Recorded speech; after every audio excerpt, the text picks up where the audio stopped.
ओम शांति। ओम शांति। ओम शांति।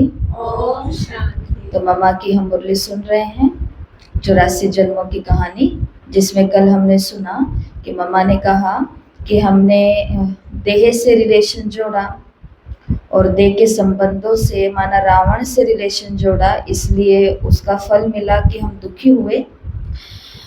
उसकी तरफ पाम रखा और तभी से हमने बाबा को भी याद करना शुरू कर दिया। सुनते हैं मुरली आगे, पेज नंबर 76। आज की मुरली में मम्मा ने कहा, परंतु उसी समय थोड़ा दुख था जिस समय हमने भगवान को पहली पहली बार याद किया द्वापर में, उस समय थोड़ा दुख आ गया था। मम्मा ने बताया पहले थोड़ा उसका भभका था। अच्छा, तुमको सुखी रखा उसने, पीछे तो अभी उसकी भी ताकत चली गई है ना, तो अभी दुख होता जा रहा है। तो रावण ने भी शुरू शुरू में हमें सुख ही दिया, लेकिन अब उसकी ताकत खत्म हुई है तो अब दुख हो रहे हैं। इसलिए बाप कहते हैं पुकार तो तुम उसी टाइम से ही शुरू कर दिए थे, पर उस समय उसका पहला समय था तो कुछ सुख था, परंतु अभी तो उसका सार निकलता गया, उसकी भी ताकत, अभी वो जो थोड़ा सुख था वो भी चली गई है। बाकी हाँ, भबका उसका जोर का है। अभी साइंस फलानी वो सब वो नहीं समझते कि अभी अंत है, वो समझते हैं सब कुछ अभी ही तो मिलना शुरू हुआ है, अभी ही तो दुनिया को पता चला है, अभी ही तो दुनिया हमने खोजी है, अभी तो दुनिया क्या है उसका मालूम पड़ा है। तो मम्मा ने बताया वो समझते हैं कि अभी तो दुनिया को भोगने लगे हैं, इसलिए समझते हैं आज देखो एरोप्लेन फलाना ये वो, हाँ हवा में उड़ते हैं, ये करते हैं ऊपर, अभी तो उसके सबके ऊपर राज करना शुरू करते हैं। चांद के ऊपर, सूर्य के ऊपर, हवा के ऊपर, पानी के ऊपर, सबके ऊपर अभी तो राज करना शुरू करते हैं। वो समझते ऐसे हैं, परंतु नहीं। मम्मा ने कहा समझ तो क्या रहे हैं, रावण का जो भभका है कि सुख लेने अभी तो शुरू करे हैं हमने, अभी तो सूर्य पर हमारा अधिकार आया है, अभी तो चांद पर हमने राज्य करना शुरू किया है, हवा भी अब हमारे अनुसार चलती है और पानी के ऊपर भी हमारा राज है।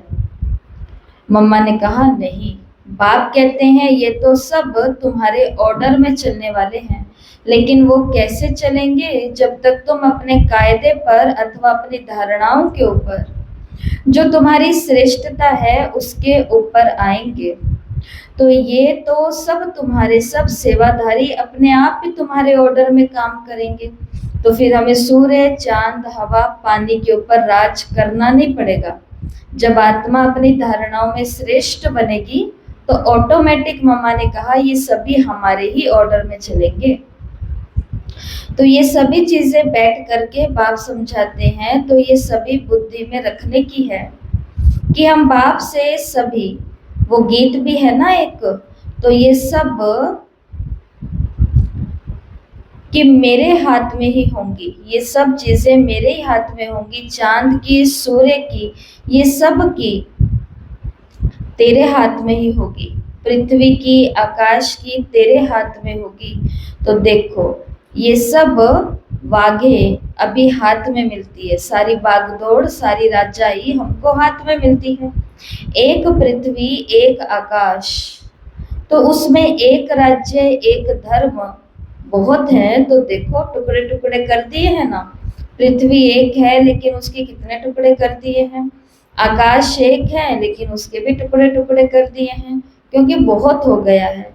इसलिए बाप कहते हैं एक तो एक में, एक ही होने में सदा सुखी रहेंगे। इसलिए कहते हैं देखो सभी बागें तेरे हाथ में दे दी है, तो ये है अभी अपने हाथ में। तो ये सभी चीजें अच्छी तरह से समझने की है, इसलिए बाप बैठ करके अच्छी तरह से ये सब बातें बुद्धि में डालते हैं और कैसे अपनी दुनिया को पूरा सुखी बनाओ, अपने दुनिया से पूरा सुख लो। अभी सभी बातों की पूरी तरकीब देते हैं। बाकी तो दुनिया की सब सजावट है। ये चांद, सूर्य, सितारे, ये कोई दुनिया नहीं है, दुनिया एक ही है। ये तो सब उसके लिए सजावट है। जैसे एक घर है ना, तो देखो इसमें बिजली है, इसमें सजावट होती है। जो अच्छा साहूकार आदमी होता है तो अच्छा फर्नीचर, सजावट सब रखेंगे। और इसी तरीके से जितना जितना होता है ये भी ऐसे ही होता है। जितने हम, देखो पहले सतयुग है, अच्छे हैं हम, तो हमारे घर की सजावट भी अच्छी है, पक्की अच्छी, वनस्पति अच्छी, पशु अच्छे, जो भी वृक्ष आदि सब फल फूल सब हमको अच्छे थे अच्छे। तो उसी टाइम हाँ ये जो बत्तियां हैं, चांद और ये हाँ ये रोशनी के लिए होती है ना, तो दिन और रात ये सब कैसे होता है, ये सभी घर की सजावट है। बाकी ये नहीं कि वो घर है, ऐसा नहीं कि सूरज में कोई रहने की जगह है, चांद में कोई रहने की जगह है। साइंस तो कहती है जगह है, इसलिए लोग वहां पर अपने जमीनें भी खरीद चुके हैं, जमीनें खरीद चुके हैं और खुद मर चुके हैं। कौन जा करके रहेगा वहां पर? तो ये है साइंस का घमंड। इंसान इतना बसा रहा है लेकिन उसको खाने के लिए रहेगा क्या? वो नहीं रहेगा। इसलिए बाबा ने हमको सब कुछ सिखाया है कि ये सारी चीजें तुमको कैसे आगे भी मिल जाए, उसकी तरकीबें हैं। बाकी इनके अंदर दुनिया नहीं है, घर तो यही है। तो ये वर्ल्ड जो है उसमें जो है, जैसे हम में बाकी सजावट होती है, फर्नीचर होते हैं ना, तो यहाँ ये सब इसी तरीके से, ये सब चांद सूरज सजावट है। बाकी मम्मा ने कहा ऐसे नहीं कि इनमें कोई दुनियाएं हैं या इनमें कोई दुनिया चलती है या कोई मनुष्य रहते हैं, ऐसा नहीं। ये तो बेचारे खोजते खोजते इनकी दुनिया ही खत्म हो जाएगी ना, बस इनका नतीजा ये ही है। बाकी कि ये नहीं कि इसमें कुछ खोज पाना या कोई दुनिया इनको मिलनी है। मम्मा ने कहा नहीं, मिलेगी कहाँ से? तो ये सभी चीजें अच्छी तरीके से समझने की है, जो बाप बैठ करके समझाते हैं। तो मम्मा और बाबा हमको ये बातें क्यों समझा रहे हैं कि हमारे पास अगर एक उम्र है, हमारे पास ताकत है, हमारे पास खर्चने के लिए पैसा है और हमारे पास अभी अच्छा दिमाग है, तो उसको चांद सूर्य सितारों के अंदर घर ढूंढने और बनाने और इकट्ठा करने में लगाने के बजाय वहां पर उसको लगाना चाहिए शक्ति को। जो चीजें आगे हमें मिले तो सही, वो ऊर्जा सही दिशा में लगानी है। बाकी मम्मा ने यही बात यहाँ कही कि अगर उसमें दुनिया मिल भी गई, बाकी वो मिलेगी कहाँ से? तो ये सभी चीजें अच्छे से समझने की है, जो बाप बैठ करके समझाते हैं। और इसका सारा चक्कर कैसे चलता है? अपना टाइम का, और इसी टाइम का होकर के गिर कर फिर कैसे रिपीट होता है, ये सब बातें समझने की है। हूबहू सबके लिए इनका फिर हूबहू रिपीट होता है। इसलिए कहते हैं ना, ये तुम और हम अभी भी हैं और फिर भी होंगे, परंतु कब? आज भी हैं और फिर भी होंगे, परंतु कब होंगे? 5000 वर्ष बाद फिर हूबहू। तो देखो आज का हूबहू जो हम एक एक अक्षर कहती हैं, मम्मा कह रहे हैं कि आज की तारीख में जो मैं एक एक शब्द सुना रही हूँ, एक एक अक्षर कह रही हूँ, ये भी फिलोसफी बड़ी डीप है, जिसको समझना है कि हूबहू ये वही फिर से रिपीट हो रहा है। तो हूबहू ये जैसे कि हमारा ये हाथ है, ये जैसा भी रखा हुआ है, इसी टाइम पर 5000 वर्ष बाद ये हाथ फिर भी ऐसे ही रहेगा, इसमें जरा भी थोड़ा भी फर्क नहीं पड़ेगा। परंतु कई बेचारे इसमें मूंझ जाते हैं कि ऐसा कैसे, वही चीज कैसे बनेगी। परंतु ये जैसे कि ड्रामा शूट किया हुआ है, फिल्म अगर चलेगी तो जिस टाइम पर चलेगी, जो सीन होगी उसमें किसी का हाथ ऐसे चला तो उसी टाइम पर हूबहू ऐसे रिपीट होगा ना, क्योंकि एक बार शूट की हुई है। तो ये अपने टाइम पर फिर उसका हूबहू चलेगा, जरा भी फर्क नहीं पड़ेगा। इसलिए कर्म कैसे करने हैं? कर्म ऐसे ही करने हैं जिसका सामना सेम टू सेम अगली बारी जब हो तो हम आराम से कर सकें। इसलिए कभी लोग ऐसा बोलते भी है ना, दुनिया में कहावत है कि दूसरे को वही दो जो खुद आप तक कभी लौट करके आए तो आपको बुरा ना लगे। जैसे दूसरे की छोटी सी बात पर हम कितना बड़ा एक तमाशा खड़ा कर देते हैं और हमारी बड़ी बड़ी बातों को हम कैसे ढकने की कोशिश करते हैं। किसी को नहीं पता चलना चाहिए, पड़ोसियों को भी नहीं पता चलना चाहिए। तो इसके लिए यही दर्द दूसरे का महसूस करो, उसको भी ऐसे फील होता है। तो मम्मा की अभी तक हमने 4 मुरलियां तो पूरी की पूरी पढ़ ली है और मैं चारों मुरलियों के पॉइंट्स लिख रही थी। 4 मुरलियों में एक बात बिल्कुल कॉमन है बाबा के अलावा, और वो बात कॉमन एक ही है कि मम्मा एक ही बात बार बार बोलती हैं और वो है कर्म कर्म कर्म। मम्मा का पूरा ध्यान किसके ऊपर है कि कर्म ऐसे करो, कर्म ऐसे करो। बाकी ये शूट हुआ है, उसमें जरा भी फर्क नहीं पड़ेगी। तो सभी बातें समझने की है, इसमें बड़ा डीप बुद्धि चाहिए और बहुत इसमें गुह्यता भी है। परंतु ये बातें जो पुराने हैं ना, उन्हों को समझाने की है। अगर नयों को समझाएंगे ना तो देखना उनका माथा खराब हो जाएगा। समझेगा अगर हूबहू है तो फिर हम गिरा तो फिर भी गिरूंगा। नयों को कहते तो वो कहते फिर हमें पुरुषार्थ ही क्यों करना है, फिर हमें आना ही क्यों है। अगर हमारा आना लिखा होगा तो हम आ जाएंगे, योग करना होगा तो हम कर लेंगे। ये नयों के लिए नहीं है, ये किनों के लिए? पुरानों के लिए है पॉइंट, जो समझते हैं कि हूबहू का मतलब क्या होता है। और वो तो नए लोग तो क्या समझेंगे कि अगर मैं गिरा हूं तो फिर भी गिरूंगा, हूबहू गिरेंगे। तो अभी हम चढ़े ही क्यों जब गिरना ही है। इतना दिमाग चलता है लोगों का कि जब वापस आकर के कलयुग में ही पढ़ना है तो फिर सतयुग में जाने का हम इतनी मेहनत ही क्यों करें, क्योंकि वापस घूम के तो विकारी ही बनना है। तो इस बुद्धि वालों से समझ में आता है कि ये वो लोग हैं जो आलसी हैं। जो इंसान मेहनत से भागता है वही इंसान ड्रामा की ये वाली पॉइंट को ऐसे पकड़ता है। हर कोई, इसलिए फिर बहनें ऐसों के ऊपर ज्यादा मेहनत नहीं करती। तो मम्मा ने कहा पुरानों को ये बात समझनी, और हम सभी पुराने हो चुके हैं। हम वो तो यही सोचेगा कि उनको उसको इसके अलावा कुछ सोचना नहीं आएगा। मम्मा ने कहा वो कहेगा अभी हाँ हम गिरे हैं, फिर हम पुरुषार्थ करें और फिर अगर गिरना ही है गिरे ही रहें, गिरे ही पड़े हैं तो यही अच्छा है। ये नहीं ख्याल करेंगे कि नहीं अरे भाई जीवन में मनुष्य कभी ये सोचता है कि अच्छा अभी मैं मरूंगा ही, मरना तो है ही। ये सोचता है इंसान कभी कि एक दिन तो मरना ही है, तो मरा ही हुआ हूँ, क्या ही करना है मुझे। लेकिन उस समय क्या बोलता है भाई जब तक जी रहे हैं तब तक तो ढंग से जिए, अच्छे से खाएं, अच्छे से पिए।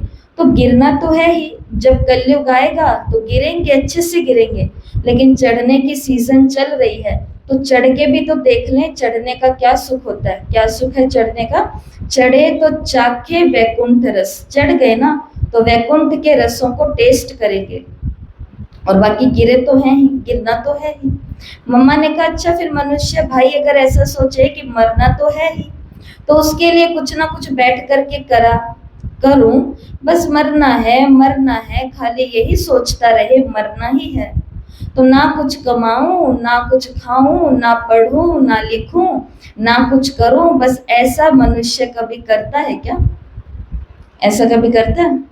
जीता है ना खुल करके, जबकि पता तो सबको एक दिन मरना ही है। ऐसे मम्मा प्रश्नों के उत्तर देते थे। भाई मरना तो है ही ना, मालूम कल को मर जाऊं, कल को मर जाऊं, कल को मर जाऊं करते कोई बैठ जाता है क्या? ऐसा कोई बैठता है? नहीं। ये बोलते हुए भी सब है जो कहते हैं पढ़ूंगा, लिखूंगा, शादी भी करूंगा, बच्चे भी पैदा करूंगा, ये करूंगा, वो करूंगा। तो मनुष्य ये सोचते और करते हैं ना, बैठे थोड़ी रहते हैं, सब कुछ सोचते करते हैं। अभी खुद बच्चा है 17 साल का, और उसको चिंता किस चीज़ की लगी है कि कल को मेरी शादी कैसे होगी, कल को मेरे बच्चे कैसे मेरा रिगार्ड करेंगे, कैसा मेरा रिस्पेक्ट करेंगे, कितनी चिंता है। मम्मा ने कहा कुछ ना कुछ तो करेगा ही ना, खाली कल मर जाऊं ये कहता थोड़ी ना रहेगा। तो जैसे एक जीवन जो अकाले मृत्यु की है, तो उसको भी मनुष्य ऐसा ना समझ करके कि मैं कहीं कल को मर ना जाऊं, इसलिए कुछ ना करे, ये बात तो सही नहीं है ना। तो ये सोच ही हमारे कल को गिराती है, इसलिए कुछ ना करें ये बात तो है ही नहीं। ना तो ये सोचना है हाँ फिर कल को गिरना है, इसलिए कुछ ना करें, ये कोई समय थोड़े ही है, अभी तो चढ़ने का टाइम है, अभी तो चढ़ जाए ना, चढ़ करके चढ़ाई का मजा तो ले ले। अब तो जो कुछ अपनी चढ़ती कला का टाइम है उसका आनंद तो ले ले। वो जो हस्ती आई हुई है, वो जो चीज आई हुई है, आज की साकार मुरली सभी ने सुनी होगी, पढ़ी होगी। तो मुरली के अंदर बाबा ने कहीं ये कहा है कि मैं कल्प कल्प में संगम युग में एक ही बारी आकर के तुमसे मिलता हूँ। ये चांस सभी है, ये चांस सभी है, ये चांस चढ़ने का, सुख लेने का, आनंद लेने का, और मम्मा के अनुसार भी अभी ही है। मजा ले तो ले, आनंद ले तो ले, बाकी मनुष्य के मजे तो पूरे 84 जन्म लेने। अच्छे रिश्तेदार सब जगह मिलेंगे, अच्छी पत्नी सब जगह मिलेगी, पति अच्छा सब जगह मिलेगा, बच्चे भी मिलेंगे, और पिछले जन्म वाले पति भी हमको याद नहीं है, पिछले जन्म वाला पत्नी भी हमको याद नहीं है, पिछले जन्म वाले माँ बाप और बच्चे भी हमको याद नहीं है। लेकिन हो सकता है कि उनके पीछे हमने अपनी भक्ति को भी गवाया हो पिछले जन्मों में। हो सकता है हम पिछले जन्म में ज्ञान में आ गए हों, लेकिन हमने अटक करके ज्ञान को समझा नहीं। तो कुछ थोड़ा बहुत कोर्स किया हुआ था, तो यहाँ पर हम ऐसे परिवारों में आ गए जहाँ पर हमें बचपन से ज्ञान मिल गया, मान लो। लेकिन अगर अभी भी इन्हीं चीज़ों के पीछे टाइम वेस्ट करेंगे, जैसा मम्मा ने कहा, तो चढ़ने का मज़ा और चढ़ने का आनंद कब लेंगे। बाकी ये तो चक्कर है, उसको चक्कर को तो चलना ही है। इसलिए उसका मतलब ये थोड़ी है कि गिरना है तो गिरे ही रहें, गिरे ही रहें तो फिर गिरे ही पड़े रहेंगे। गिरा हुआ इंसान कहाँ होता है, धरती पर कि आकाश में? धरती पर होता है। धरती पर गिरे हुआ इंसान का मतलब है फिर हमारी सोच हमेशा गिरी ही हुई रहेगी, हमारी चलन हमेशा गिरी हुई रहेगी। आज की साकार मुरली के पहले पन्ने पर बाबा ने कहा, भल कोई 35-40 वर्ष से भी रह रहा है, परंतु बहुत है जो इन गंभीर बातों को समझते नहीं हैं। ज्ञान हंसी मजाक का नहीं है, मन मर्जी और मौज का नहीं है। मूड हो गया तो चले जाते हैं, मूड नहीं है तो नहीं जाते, मूड है तो योग कर लेते हैं, मूड नहीं है आज मेरा, बाबा को तो पता ही है मैं याद ही कर रही हूँ। 35-40 40 वर्ष वाले भी इन बातों को सीरियस होकर के नहीं समझ रहे हैं कि ये ज्ञान इतना आसान नहीं है। और उसी का ही रिटर्न ये निकल करके आता है कि जो अंतरात्मा बोलती है कि गिरे ही पड़े रहें, तो मम्मा ने कहा फिर गिरे ही पड़े रह जाएंगे, यानी फिर तो तुमको चढ़ने का कभी चांस भी नहीं मिलेगा। कल्प कल्प का चांस अभी मिल रहा है, ऐसा आना भी उसी की बुद्धि में है जिसके गिरने का समय आने वाला है। वो गिरा ही रहेगा सदा, जब गिरने का समय होगा ना तभी आएगा, जब गिरने का टाइम होगा तब आएगा, तो गिरा ही रहेगा। तो ऐसे करने वाले फिर पुरुषार्थहीन बनकर गिरे पड़े रहते हैं, यानी जब दुनिया के गिरने का टाइम होगा तब गिरने वाली दुनिया में आएंगे, माना रावण की दुनिया में आएंगे। तो हमें सतयुग में आना है राम राज्य में कि रावण राज्य में? आना है राम राज्य में। तो पुरुषार्थ गिरने वाला करना है कि चढ़ने वाला करना है? कल अमृत वेले में कितने बजे उठी थी, आज अमृत वेले में कितने बजे उठी? चेकिंग करो, टाइम गिरा है या चढ़ा है। इससे पता चलेगा हमारा पुरुषार्थ कैसा है। चलो टाइम के ऊपर हम नहीं लेकर के आते। कल का अमृत वेला मेरी स्थिति बहुत अच्छी थी, लेकिन आज का अमृत वेले की मेरी स्थिति थी वो उससे थोड़ी और ज्यादा अच्छी थी। इससे पता चलेगा कि गिरने का नहीं, मेरा तो चढ़ने का पुरुषार्थ है। पर गलती से भी ऐसा ना होने देना। जून मास में खुद को सेट कर लेना, क्योंकि ये मुरलियां तो पिछले साल भी हो सकती थी, ये मुरलियां तो उससे पिछले जून मास में भी हो सकती थी, लेकिन जून 2026 में क्यों हो रही है? क्योंकि कई सारी आत्माओं का इंतजार बाबा कर रहा था जो अभी ही आई हैं। अभी आपने न्यूज सुनी होगी मधुबन से, जो अपनी पाठशाला की पर्यावरण दिवस की न्यूज सभी को भेजी है मैंने। तो पर्यावरण दिवस पर हम कल्याण भूमि में पौधे लगाने के लिए गए। वहां पर जिन्हों को बुलाया उन्होंने कहा कि खाली कल्याण भूमि क्यों, गौशाला में भी लगाओ। एक साथ में सेवा एक करने के लिए गए, लेकिन एक ही समय पर दो सेवा हो गई, जबकि पौधे उतने ही, टाइम उतना ही, साधन उतने ही, लेकिन हो गया। दो हिस्सों में हमने बांट लिया। अब आगे क्या बात हुई? आगे ये बात हुई कि जब गौशाला में पौधे लगाने के लिए मैंने कहा कि हाँ वहां लगाएंगे, और इतने नहीं इतने लगाएंगे, उन्होंने कहा ठीक है। तो वहां पर कुछ नई आत्माएं जो अभी बाबा की बनी हैं, जिनके लिए मैं कहती हूँ मम्मा इंतजार कर रहे थे, उनको बस इतना पता है कि ये पहली मुख्य प्रशासिका है और ये पहली ब्रह्मा कुमारी थी। मम्मा के बारे में इससे ज्यादा उनको कुछ नहीं पता। जैसे हमें पता है कि ये जगदम्बा है, सरस्वती के रूप में स्कूल में जिस मूर्ति की पूजा हो रही है यही वो सरस्वती माता है। आने वाली दुनिया में श्री राधा, और बड़े होने के बाद में सिंहासन पर बैठने वाली लक्ष्मी भी यही है। इतना उनको नहीं पता, वो तो बस शाम की मम्मा की ये मुरली सुन लेते हैं। तो जैसे ही मैं पौधा निकाल के उधर लगाने लगी तो उससे पहले उन्होंने बोल दिया था उधर की आत्माओं ने कि दीदी ये वाला पौधा हम मम्मा के नाम का लगाएंगे। मैंने कहा किसके नाम का? कहते मम्मा, जून का महीना मम्मा का है ना दीदी? मैंने कहा हाँ मम्मा का है। और सब जगह पौधों के नाम हमने अलग अलग निकाले, लेकिन गौशाला में जो पौधा लगा उसका नाम मम्मा ही निकाला है। तो ये मुरलियां पहले भी हो सकती थी, ये अभी क्यों हो रही है? उसके पीछे कुछ कारण है। इसलिए आपको आज फिर से कह रही हूँ कि जून मास में अपने अच्छे से चेकिंग कर लेना कि मेरा पुरुषार्थ कहीं ऐसा ना हो कि कल का अमृत वेला बहुत अच्छा हुआ था, आज का अमृत वेला थोड़ा कम अच्छा हुआ, और कल का अमृत वेला उससे भी कम अच्छा हुआ। अगर चार्ट हमारा ऐसे आ रहा है तो फिर राम राज्य या रावण राज्य हमको खुद पता होना चाहिए, मैं किधर की ओर अपनी यात्रा को लेकर के जा रही हूँ। समझते हैं हम इस बात को? ये भी अभी मैं यहाँ टीचर के रूप में बैठी हूँ तो ही बोल रही हूँ। यहाँ से उतरने के बाद अब इतनी ताकत नहीं है कि हम आपसे इन बातों का सामना कर सकें। अब इतना किसी को सिखाने और समझाने का टाइम नहीं रहा, क्योंकि बुद्धि दिमाग हम सभी के पास बहुत अच्छा है। लेकिन मम्मा जो कह रही हैं जून मास में अगर माँ को कुछ दे सकते हैं तो उनकी शिक्षाओं को धारण करके कोई गिफ्ट जरूर दे देना। मम्मा ने कहा फिर वो आत्मा गिरने के ही टाइम पर आएगी, पुरुषार्थहीन फिर गिरे ही पड़े रहेंगे। यानी जब दुनिया के गिरने का टाइम होगा, गिरने वाली दुनिया में आएंगे, इस रावण वाली दुनिया में, वो राम की दुनिया में नहीं आएंगे।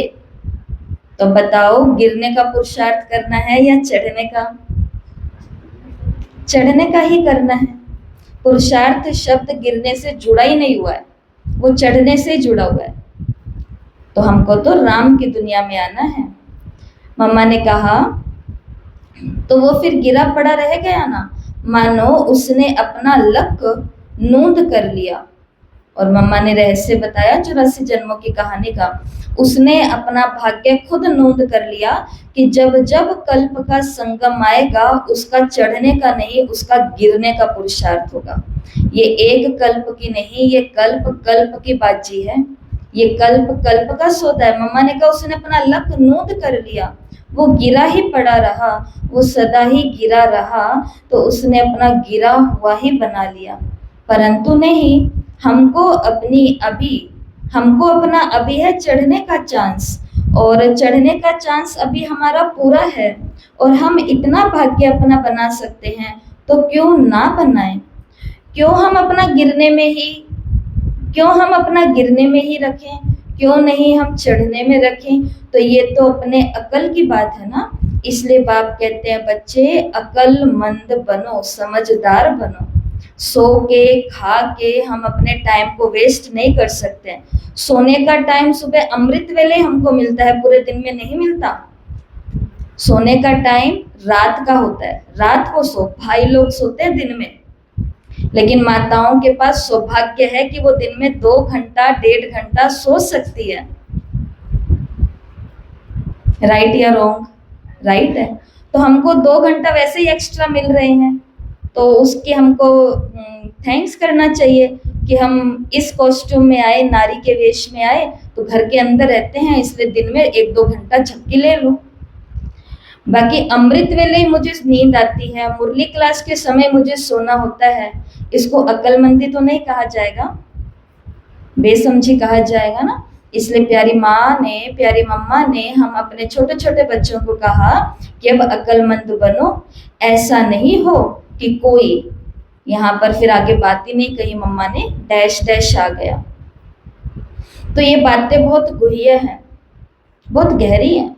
जो अच्छी तरह से समझ जाते हैं उन्हों को समझाते हैं। तो आप पुराने हो, अब बताओ आप कितने बरस का है? 10 बरस का। 10 बरस का, देखो 10 बरस का कोई कम थोड़े ही है। 10 साल से ज्ञान में चल रहे हैं, कम बात है। 10 साल से हमें पता है कि भगवान धरती पर आया हुआ है। 10 साल में बताओ कितने गुरुवार आकर के गए होंगे।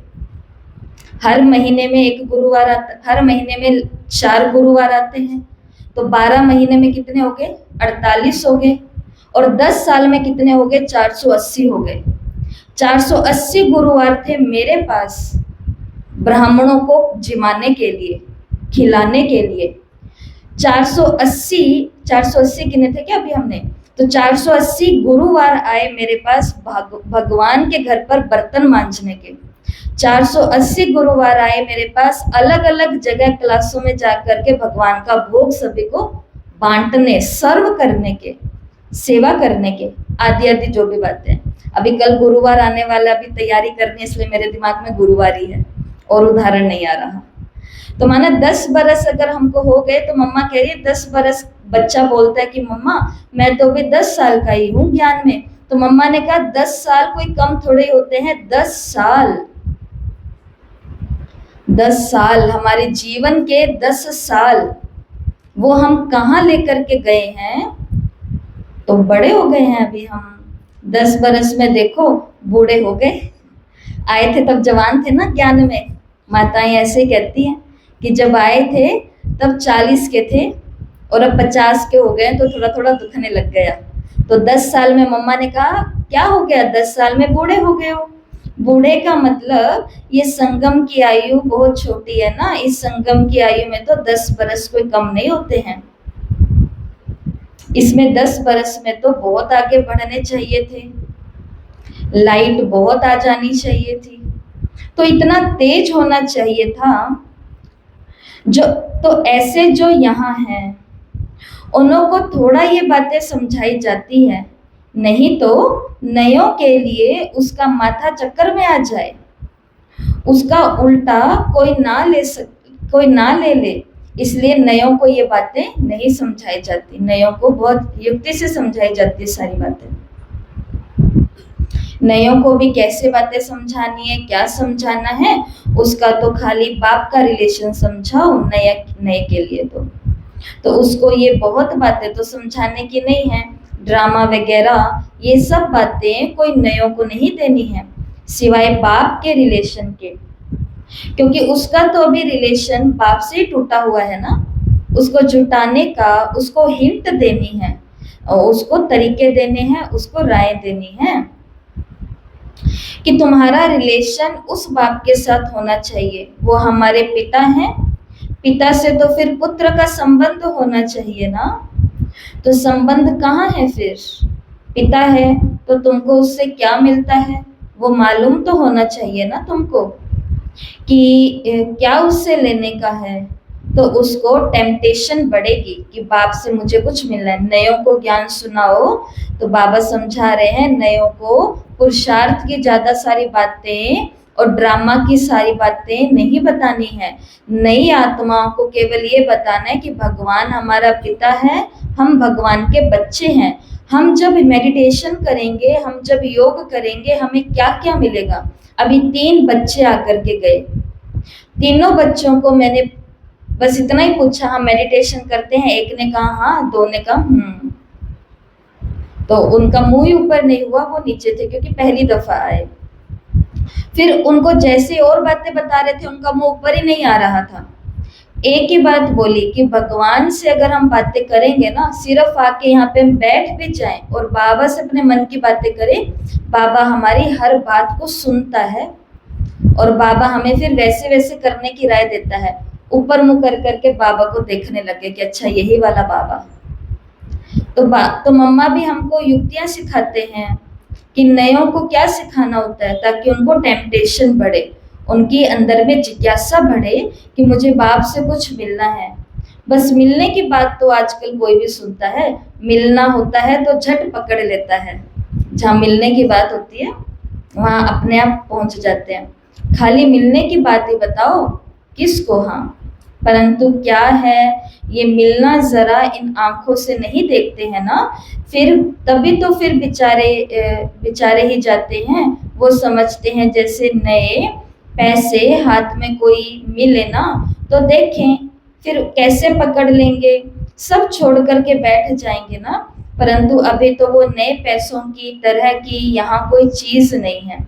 अगर यहाँ पर सभी को कह दिया जाए कि आप बाबा को याद करेंगे ना तो आपकी गोदी में पैसे आकर के गिर जाएंगे, तो यहाँ पर सारे के सारे युवा वर्ग बैठा होगा कि नहीं बैठा होगा? सब बैठे होंगे। पर मम्मा ने कहा ऐसी कुछ चीज यहाँ पर मिलने वाली नहीं है जो पैसे जैसी चीज हमारी हाथ में आकर के पड़ जाए। ऐसा नहीं है, ये तो भविष्य की प्रारब्ध है। परंतु इसलिए कहते हैं नहीं बच्चे, अभी तुमको जोड़ना है और मिलना है तो तुमको भविष्य जनरेशन में मिलना है, परंतु करना तो अभी पड़ेगा। फिर करने का नतीजा तुमको जरूर मिलेगा। तो ये सभी चीजें समझने की होती हैं और समझ करके बाप से अपना अधिकार पाने का है। तो ऐसे बाप से पूरा पूरा जोड़ना है। मम्मा ने कहा कभी भी कोई नए को ऐसे नहीं समझाना कि भक्ति मत करो। ये किनके लिए है? पुरानों के लिए। पुरानों को समझदार बनना है, नयों को नहीं कहना कि भक्ति नहीं करो, ये नहीं करो, क्योंकि ऐसा भी ना हो कि वो ना भगत रहे ना ज्ञान प्राप्त करे, बल्कि और ही आस्तिक हो जाए, ना इधर का ना उधर का। और मम्मा ने उदाहरण दिया धोबी का कुत्ता, ना घर का ना घाट का। ज्ञान पूरा समझ आया नहीं, भक्ति छूटी नहीं। ज्ञान में इतना समझ आ गया कि भगवान निराकार है तो भक्ति पूरी वैसे पाठ पूजा छोड़ दिए। और ज्ञान इतना समझ नहीं आया कि वो बाप अभी आया हुआ है, प्रारब्ध दे रहा है तो पूरा उसका बन जाओ, तो अभी भी सब तरफ चक्कर काट रहे हैं, थोड़ा थोड़ा थोड़ा थोड़ा। तो मम्मा ने कहा ना इधर का रहता ना उधर का रहता, क्योंकि यहाँ पर भी जजमेंट दिमाग चालू कर देते, उधर का तो समझ आ ही गया है। तो ये कहावत है ना कि ना इधर का बने ना उधर का बने और ही नास्तिक हो जाए। तो ऐसा भी नहीं कि किसी को कहना है कि ये नहीं करना, भक्ति नहीं करो, माला नहीं फेरो, ये नहीं करो, नहीं, अच्छी बात है ना। फिर भी उल्टी सीधी पर फिर भी भगवान का नाम तो ले ही लेते हैं। बाहर जाकर के उल्टे सीधे काम करेंगे उससे तो अच्छा है घर के अंदर बैठ के मंदिर में माला फेरेंगे, मंदिरों में जाएंगे, सेवा भाव करेंगे। तो हम ऐसा सीधा नहीं कह सकते हैं। कहा किसको जाता है आपको तो मालूम है, लेकिन फिर भी बता देती हूँ, सुनने वाले बहुत होते हैं। कहा उनको जाता है जो आत्मा सामने से चल के आए, कई दिनों से ज्ञान को सुन रहे हैं और आकर के कहे कि अब हमें बाबा से ये तो अनुभव हो गया, अब हमें और अच्छा कुछ करना है, अब हमें बताओ हम क्या करें।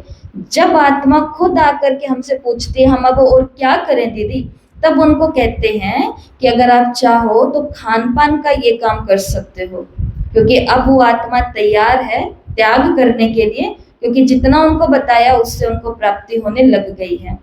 बाकी मम्मा ने कहा उल्टी सीधी पर जाए उससे तो अच्छा है फिर भी भगवान का नाम लेते हैं ना, फिर भी उल्टा ही सही, परंतु उसको कहना नहीं है कि ये छोड़ो। हाँ, विकारों के लिए कह सकते हो कि ये छोड़ो, कहते हैं ना भाई ये विकार है, ये काम, ये क्रोध, ये लोभ, ये मोह, इन्हों को छोड़ो, ये छोड़ने की चीजें हैं। बाकी उसको कहो कि माला सिमरना ये सब करना छोड़ो, नहीं, वो अपने आप जब उसको समझ आ जाएगा वो अपने आप छोड़ देगा, क्योंकि ये थोपी हुई चीजें नहीं होती हैं, ये अपने आप होता है।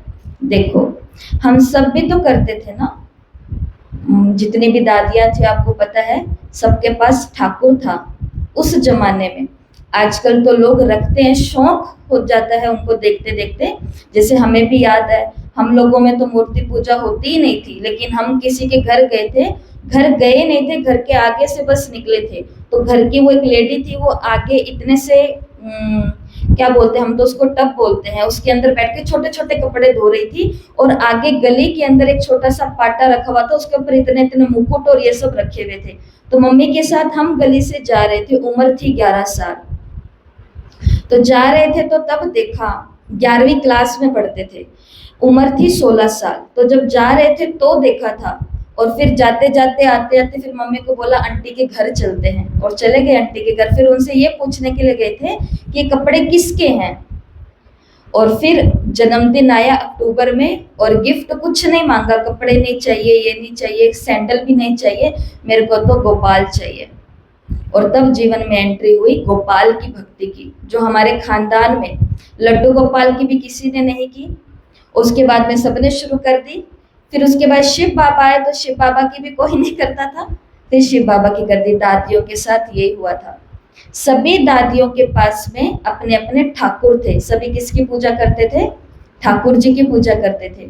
तो मम्मा ने कहा हम भी तो यही करते थे ना, ऐसे थोड़े ही कि हम भी ठाकुरों का पूजन ये सब जो भी होता है घर में तो सब करते थे, देखते थे अपने माँ बाप को, बड़ों को, वो हमसे भी कराते थे, सब करते थे, ज्वेलरी बनाते थे, उनको कपड़े पहनाते थे, खिलाते थे, पिलाते थे, रखते थे, भोग खिलाते थे।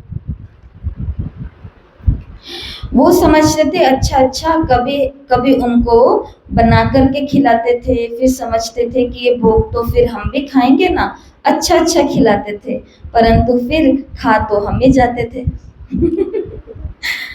खा तो हम ही जाते थे।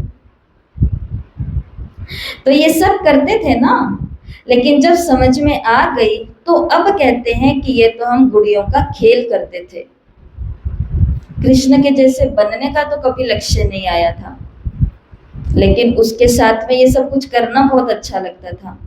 गुड़िया होती है ना, बच्चे होते हैं, छोटे छोटे होते हैं, फिर गुड़िया बनाते हैं। गुड़िया तो समझते हो ना, मम्मा ने कहा डॉल्स, तो डॉल्स बनाते हैं, और फिर डॉल्स की आपस में शादी करते हैं, फिर डॉल्स को खिलाते हैं, फिर डॉल्स का सब कुछ करते हैं। तो अभी जब ये बड़े हुए हैं तो ज्ञान आया है, तो लगता है कि ये तो डॉल्स का खेल करते थे। हाँ, जैसे कि डॉल्स ही हैं, तो इनको कहते ही हैं। तो देखो ये सभी है डॉल्स। तो अभी देखो ये बहुत बंगाली लोग हैं ना, ये डॉल्स बनाते हैं, ये सरस्वती की ये सब गुड़िया आदि बनाते हैं। जब नवरात्रे होते हैं ना, तो देवियों का नवरात्रे में बहुत अच्छी अच्छी देवियां बनाते हैं। फिर उनको 7 रोज, पता नहीं 9 रोज कितना, ये इतना बहुत पूजन करते हैं, कपड़े पहनाते हैं, भेंट वेंट बहुत कुछ खिलाते पिलाते हैं अच्छी तरह से, घर घर में जा जाके अच्छे तरीके से हरि बोल भी बहुत अच्छा करते हैं। उसको बनाया भी, उसको उत्पन्न भी किया, घर को फिर तोड़ फोड़ करके बनाया भी, उसको खिलाया पिलाया भी, उनको पाला भी, परोसा भी, अच्छी तरह से पालन पोषण करके उसका फिर विनाश भी कर देते हैं। तो फिर तो बड़े भगवान तो खुद ही हो गए ना। तो भगवान की डॉल्स भी बना करके भगवान को पैदा भी कर दिया, भगवान को पाल भी दिया, और भगवान को डुबो भी आए। तो बड़े भगवान तो कौन हो गए, हम हो गए। मम्मा ये कह रही है। इसके लिए जिसको ज्ञान समझ में आ जाता है वो फिर इन सब चीजों से खुद को बाहर निकाल लेते हैं, क्योंकि ये सब चीजों में भी समय जाता है, ये सब चीजों में भी शक्ति जाती है, और ये सब चीजों में भी हमारे संसाधन धन आदि जाते हैं। तो अब आप कहते हैं कि इसको कहा जाता है आइडल। आइडल परस्ती माना मूर्ति पूजा। परंतु अभी भी आकर के समझाता हूं कि चलो फिर से ये आइडल्स से, यानी ये डॉल्स जो रखते हैं ना, तो फिर भी ठीक है, कोई भी करते हैं ना भाई, ये गणेश है, ये हनुमान है, ये डॉल्स हैं, फिर भी कम से कम भावना शुद्ध रखते हैं ना, उसके लिए वो कम से कम थोड़ा बहुत शुद्ध तो रहेंगे। मंगलवार है तो लहसुन प्याज नहीं खाएंगे, ये वार है तो थोड़ा ये ध्यान रखेंगे, भगवान का डर भी रहेगा, कर्मों से खौफ भी रहेगा, पाप से भी बचत होएगी, तो कम से कम शुद्ध रहेंगे, विचार शुद्ध रखेंगे, फिर भी अच्छा है। नास्तिक से ये डोल से खेलना अच्छा है, तो कुछ ना कुछ उससे अच्छा ही रहेंगे ना। इसलिए कहते हैं कि किसी को ऐसा नहीं कहना। ये तो समझाई जाती है बात, जो समझते जा रहे हैं उन्हों के लिए, जो समझते जा रहे हैं उन्हों के लिए है एक बल एक भरोसा, मेरा तो एक शिव बाबा दूसरा ना कोई। बाकी नयों को ऐसा नहीं कहना है कि नहीं ये आइडल परस्ती है या ये डॉल्स हैं, नहीं तो वो बिगड़ जाएंगे, कहेंगे हाँ हमारे देवताओं को तुम ऐसे कुछ भी कहते हो, लाठी लगाने में फिर देर नहीं करेंगे, तो सब संभालना। ये बातें भी बतला देते हैं जरा ख्याल से।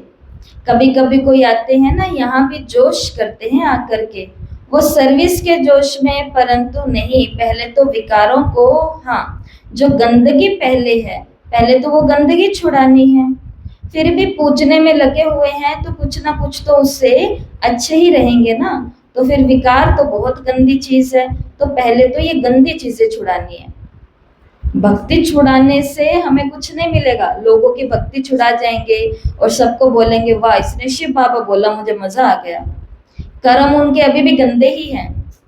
तो शिव बाबा बोल भी दिया, भक्ति छोड़ भी दी, तो धोबी का कुत्ता ना घर का ना घाट का, उसका तो ये हाल हो गया। हमारा लक्ष्य किसी से भक्ति छुड़ा करके एक पर लेकर के आना नहीं, हमारा लक्ष्य है इस दुनिया को विकार मुक्त स्वर्ग सुख की दुनिया बनाना। बाकी तो वो अगली बात खुद ही समझ जाएंगे। जब वो छूट जाएंगी, क्या गंदगी, जब गंदगी छूट जाएगी तो अपने आप ही समझ में आ जाएगा कि ये सब waste of time waste of money है। उसमें देखो उसमें कितना खर्चा करते हैं इन सब बातों के ऊपर। तो बाप कहते हैं ये सब चीजें फिर अपने आप ही छूट जाएंगी, परंतु पहले जो सुनाने की बातें हैं, रहने की चीजें हैं, ये विकारों की बातें हैं, जिसने गंदा बनाया है, जिसने जीवन बर्बाद किया है, पहले तो उन्हों को इन बातों पर रोशनी देनी है, फिर बाप से रिलेशन जुटाना है, और फिर पवित्र रहने की उन्हें धारणा देनी है। समझा? तो ये भी पॉइंट आप लोगों को क्यों दी जाती है कि किसी के साथ जब आप लोग बातचीत में चलते हो ना, तो क्या पहले समझाना चाहिए, इसलिए आपको समझाया जा रहा है। घर परिवार में मिलते जुलते हैं आस पड़ोस में, तो उनको कौन सी बातें बतानी है, पहले मम्मा ने कहा ये समझ लो आप भी। इसके लिए ऐसे नहीं कि ये सब ज्ञान की बातें सब उस पर एक ही ऐसे डाल देना चाहिए, नहीं तो उनका माथा खराब हो जाएगा। इसलिए क्या पहले समझाना चाहिए, कौन सा लेसन पहले देना चाहिए, उसके बाद क्या पढ़ाना चाहिए। अगर छोटे यानी पहले लेसन वाले हैं तो हम बड़ी बात सुनाएंगे तो उसका माथा खराब हो जाएगा। फर्स्ट क्लास वाले को यानी जो क्लास पहला है उसको अगर 7वीं की बातें बैठ करके सुनाओगे तो बेचारे को क्या समझ में आएगा? समझ में आएगा? नहीं समझ में आएगा ना, तो वो बेचारा क्या समझेगा? नहीं समझेगा और ही उसका माथा खराब हो जाएगा। ऐसे नहीं कि ऊपर वाले की बात नीचे वालों को लेना चाहिए, नहीं, लेसन बाय लेसन। इसलिए नए को हमें एक बाप का लेसन देना है, क्योंकि वो ही रिलेशन जरूरी है। और फिर पवित्र रहने का, भाई पवित्र रहें तभी तो उससे रिलेशन जुड़ेगा। पवित्रता नहीं है तो भगवान के साथ रिलेशन और कनेक्शन जुटना असंभव है, नहीं जुट सकता। इसलिए कभी भी, यहाँ भी समझाने वाले हैं ना, कभी नए हैं तो ऐसे कभी भूल ना कर देना। किसी को कह दें कि क्या करते हो, भगवान ऐसा नहीं है। उनकी पूजा भक्ति के ऊपर या कुछ है, कुछ हटाने की बातें नहीं कहनी है।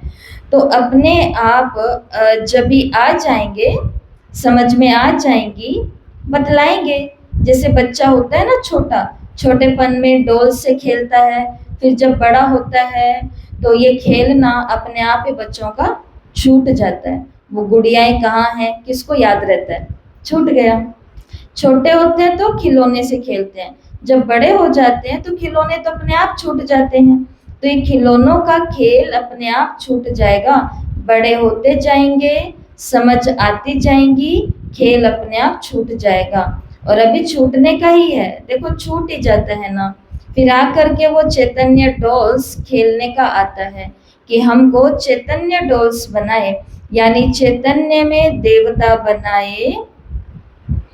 वो नहीं कि डॉल्स हम पत्थर के बना करके ये करें, लेकिन चैतन्य डॉल्स माना चैतन्य देवता बनाए, देवी बनाए। फिर वो खेलने का शौक आ जाता है। तो जिन्हों को चैतन्यता का शौक बैठेगा वो फिर जड़ के साथ में नहीं खेलेंगे।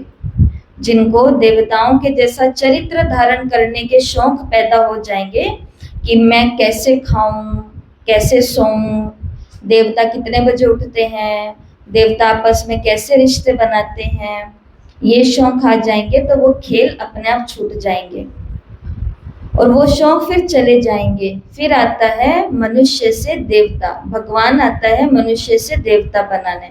नारी को देवी बनाता है, नर को देवता बनाए। फिर ये डॉल्स प्रैक्टिकल चैतन्य में इन्हें देवी देवता कहा जाता है। ठीक है, पेज नंबर 86। कल की मुरली हम आगे इसी मुरली को कंटिन्यू रखेंगे। अच्छा, ओम शांति।